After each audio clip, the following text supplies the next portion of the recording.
함께 사도신경으로 우리 신앙을 고백하겠습니다.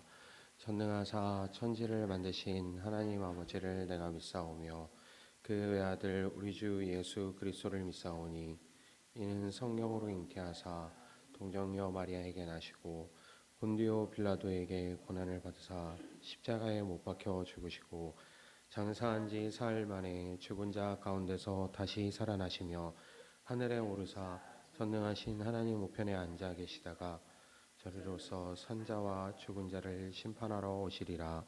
성령을 믿사오며 거룩한 공예와 성도가 서로 교통하는 것과 죄를 사하여 주시는 것과 몸이 다시 사는 것과 영원히 사는 것을 믿사옵나이다. 아멘. 함께 부르실 찬송 413장입니다. 413장 내 평생에 가는 길입니다.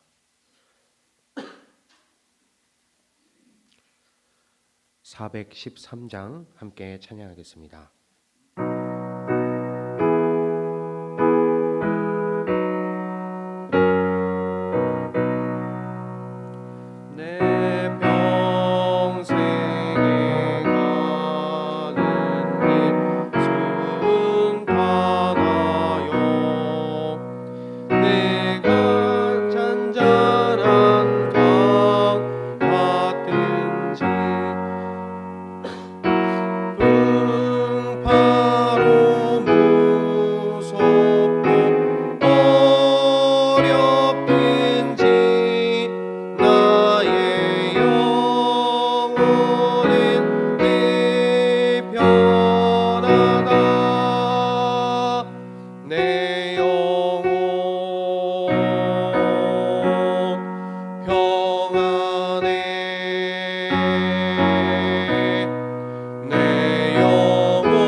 함께 말씀 보도록 하겠습니다. 오늘 우리에게 주신 하나님의 말씀은 창세기 45장 4절부터 8절까지의 말씀입니다. 구약성경 64페이지 창세기 45장 4절부터 8절까지의 말씀 함께 읽겠습니다. 이리 가까이 오십시오 하고 요셉이 형제들에게 말하니 그제야 그들이 요셉 앞으로 다가왔다. 내가 형님들이 이집트로 팔아넘긴 그 아우입니다. 그러나 이제는 걱정하지 마십시오. 자책하지도 마십시오. 형님들이 나를 이곳에 팔아넘기긴 하였습니다만 그것은 하나님이 형님들보다 앞서서 나를 여기에 보내셔서 우리의 목숨을 살려주시려고 그렇게 하신 것입니다. 이 땅에 흉년이 든 지 이태가 됩니다. 앞으로도 5해 동안은 밭을 갈지도 못하고 거두지도 못합니다.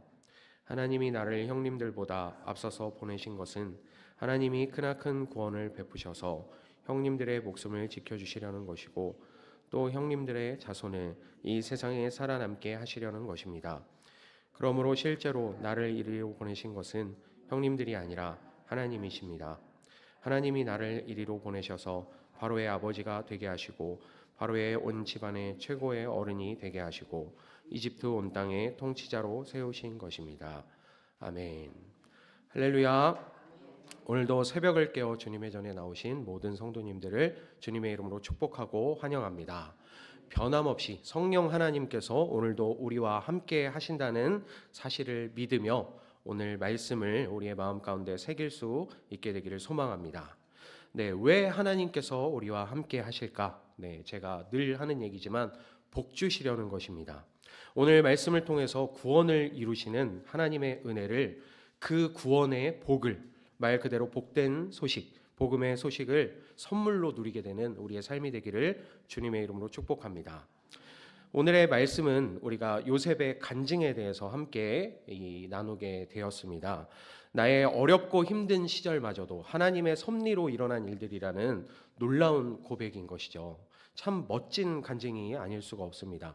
그런데 우리가 이 요셉의 간증을 생각해 본다면 그래 능력이 있고 지금 잘 됐고 일이 다 잘 풀려서 지금은 참 높은 위치에 가 있고 그러니까 이런 얘기를 할 수 있는 것 아닐까 하고 우리가 남 얘기하듯이 하려면 참 쉬운 얘기가 될 수 있겠죠.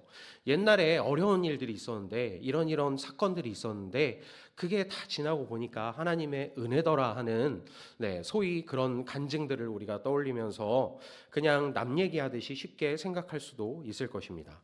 저도 처음에 이 창세기를 읽을 때, 물론 창세기를 제가 처음 읽는 게 아니겠죠.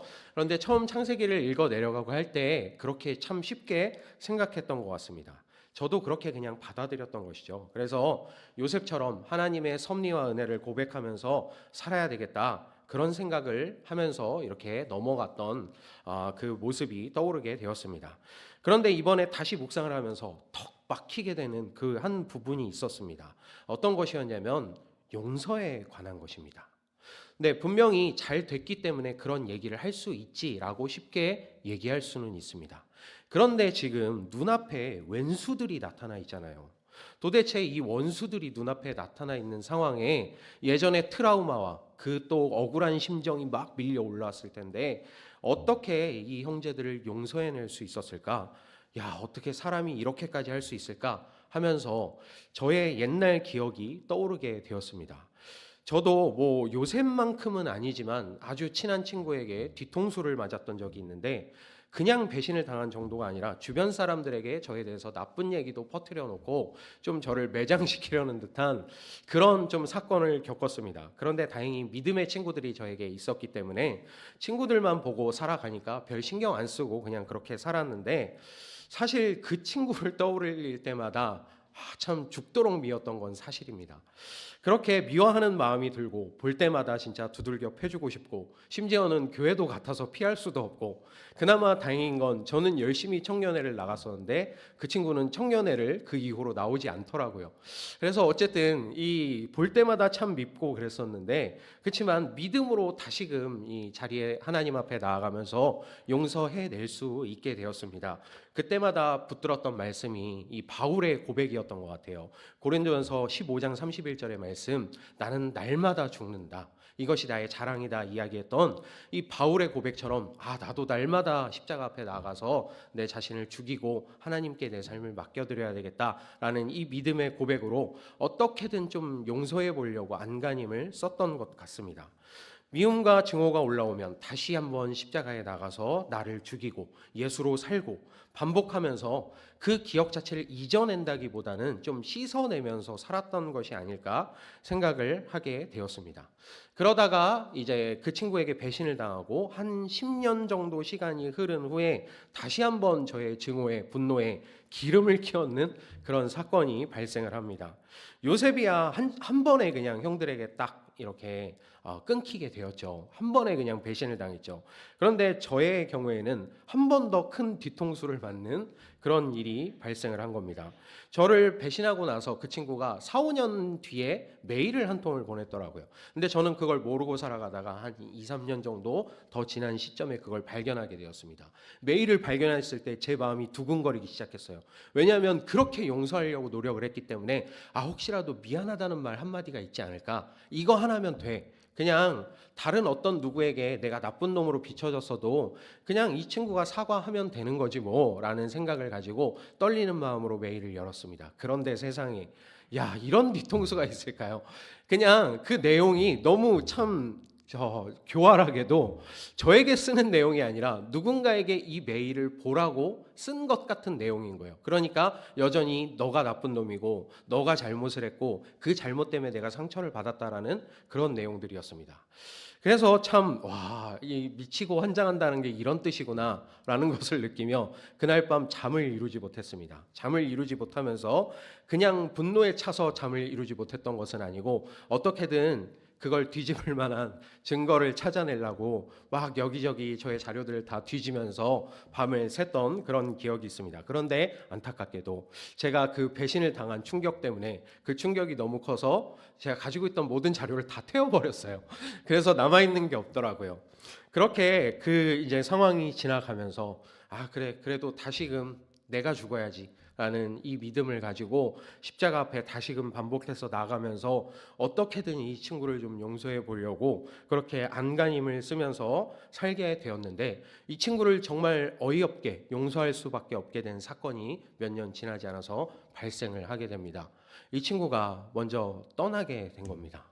30대 초반의 나이에 저보다 한 살 많은 친구였는데 먼저 떠나게 돼서 이제 잘잘못을 다툴 그럴 만한 것도 없고, 물론 이제 나중에 천국 가서 만나야죠. 그 친구도 예수님은 열심히 믿었던 친구이기 때문에 천국 가서 만날 것이다 라는 확신은 있는데, 어쨌든 그때 가서도 얼굴 붉힐 수는 없지 않습니까? 그래서 정말 그 기억에 강해 이 미움과 증오를 떠나 보내야 되겠다라는 생각을 하게 되었는데, 사실 그래도 이 앙금이 남아있죠.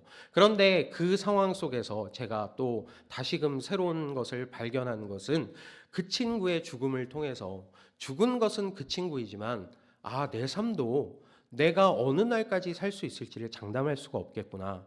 그렇게 어느 날까지 살 수 있을지를 모르는 내 삶이 미움과 증오로 불타서는 되겠는가라는 생각을 다시금 하게 되면서 십자가 앞에 다시금 나가게 된 그런 기억이 있습니다. 이렇게 제가 장황하게 제 얘기를 한 것은 요셉의 이야기를 읽어 내려가다 보니까 이게 탁 막혀버리는 거예요. 도대체 어떻게 용서를 할 수가 있지? 물론 세월이 많이 흘렀죠. 10여 년 이상의 세월이 흘렀습니다. 그런데 저의 경험에서도 이렇게 돌아보듯이 다시금 그 친구 얼굴을 보면 또 미운 마음이 들고, 심지어는 뭔가 궁색한 변명을 들으면 더 증오가 활활 타오르게 되는데, 그런 상황 속에서 요셉이 어떻게 이 형제들을 용서할 수 있었을까? 물론 처음에 제가 이 말씀을 읽어내려갈 때는, 예전에 이 말씀을 봤을 때는 좀 오해를 하기도 했습니다. 어떤 오해였냐면, 요셉이 분명히 한 번에 자신을 드러내고 공개한 게 아니었죠. 형제들을 처음 봤을 때 자신은 알아봤지만 형제들은 알아보지 못하는 상황이었습니다. 그래서 요셉이 참 형제들을 속이면서 이 형제들을 공경에 빠뜨리는 이런 이 과정을 거치고 나서 자신을 드러내게 되었죠. 이것을 보면서 요셉이 좀 속 좁은 면이 있었네. 아무리 이렇게 오늘날 고백을 한다고 해도 이 형제들 공경에 빠뜨렸던 이 모습을 봤을 때 요셉이 아직 완전히 용서한 건 아니었나 보다라는 생각을 하면서 넘어갔던 기억이 있었는데, 다시금 이 용서에 초점을 맞추면서 열심히 이 말씀을 들여다보니까 42장 9절에 그런 얘기가 있더라고요. 요셉이 형제들에게 이렇게 속이고 형제들을 공경에 빠뜨렸던 것은 자신이 형제들을 용서하지 못했기 때문이 아니라 이 예전에 꾸었던 꿈이 생각났기 때문에, 그래서 이 형제들을 이렇게 한번 속이는 이 과정을 거친 것이다라는 이야기가 있습니다. 네, 마치 이 이야기를 볼 때 신약 성경에서 예수님이 어떤 행동을 하시고 말씀을 하실 때 이는 성경을 이루기 위함이다 하신 말씀과 같이, 아, 요셉이 참 이렇게 큰 그림을 볼 줄 아는 사람이었구나 라는 것이 또 새롭게 다가오게 되었는데, 어쨌든 도대체 어떻게 이 형제들을 용서할 수 있었을까 하는 것은 여전히 의문이었습니다. 그리고 또 한 가지는 여전히 그 말씀을 보고서도 온전히 믿어지지가 않아서, 아, 그래도 여전히 형제들을 미워하는 마음이 있기 때문에 이렇게 한번 속이지 않았을까라는 생각을 했던 것이죠. 하지만 오늘 말씀을 다시 들여다보면서 그런 의심이 좀 녹아내리게 되었습니다. 5절 말씀 함께 우리 다시 읽어보겠습니다. 5절 함께 읽겠습니다. 그러나 이제는 걱정하지 마십시오.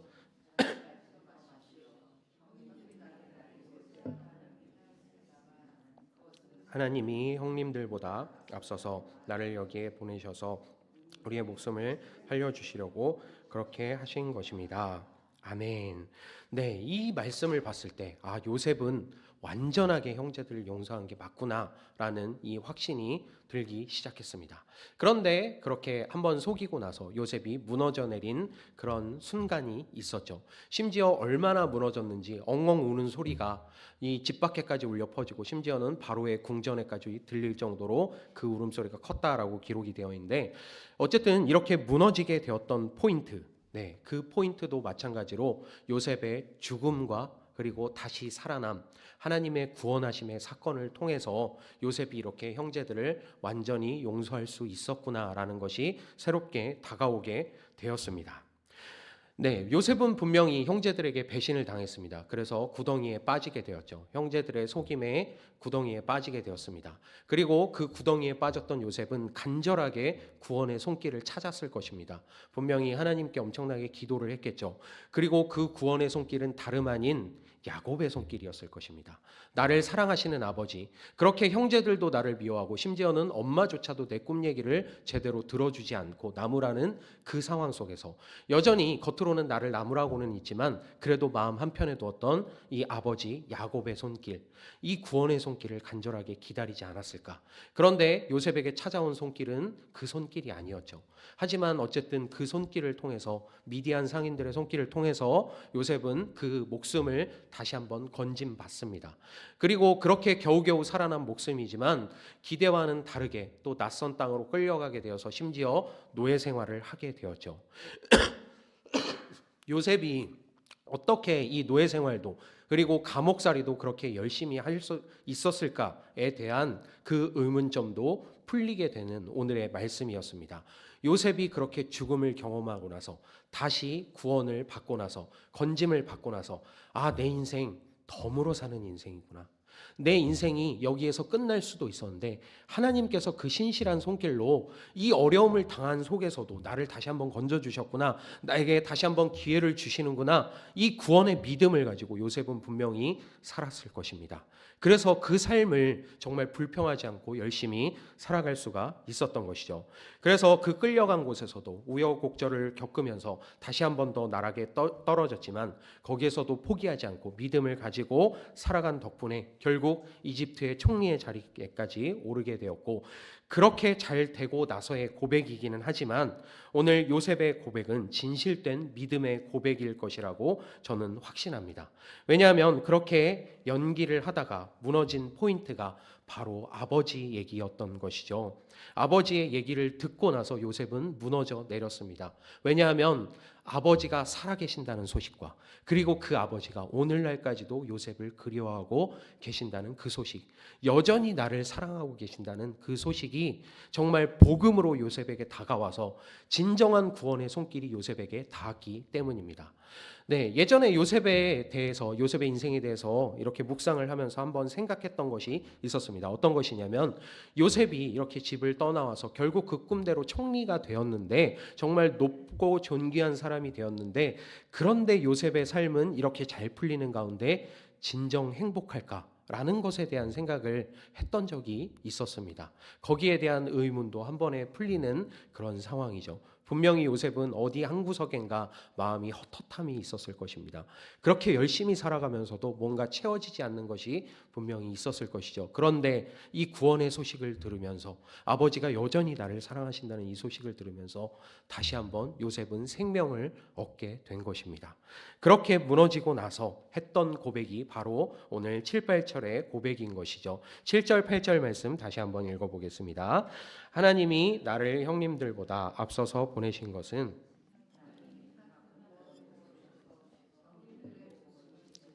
것이고 또 형님들의 자손을 이 세상에서 살아남게 하시려는 것입니다. 그러므로 실제로 나를 이리로 보낸 것은 형님들이 아니라 하나님이십니다. 하나님이 나를 이리로 보내셔서 바로의 아버지가 되게 하시고 바로의 온 집안의 최고의 어른이 되게 하시고 이집트 온 땅의 통치자로 세우신 것입니다. 아멘. 네, 상황이 그렇게 되어 보니, 나중에 잘 되고 보니 그것도 하나님의 은혜였어가 아니라 요셉은 진짜로 이 모든 상황을 하나님이 주관하셨다고 믿고 있었던 것이죠. 어떻게 이런 일이 가능할까? 구원을 경험했기 때문입니다. 나에게 찾아오시고 다시 한번 나를 건져주시고 나에게 힘 주시고, 정말 내가 나락으로 떨어진 상황 가운데에서도, 그런 것만 같은 상황 가운데서도, 내 인생이 끝난 것만 같은 상황 가운데서도 여전히 나를 사랑하시고 인도하시는 그 하나님의 손길이 있었기 때문에 그 속에서도 요셉은 이것조차도 하나님의 섭리이다라는 것을 믿으며 살아갈 수 있었던 것입니다.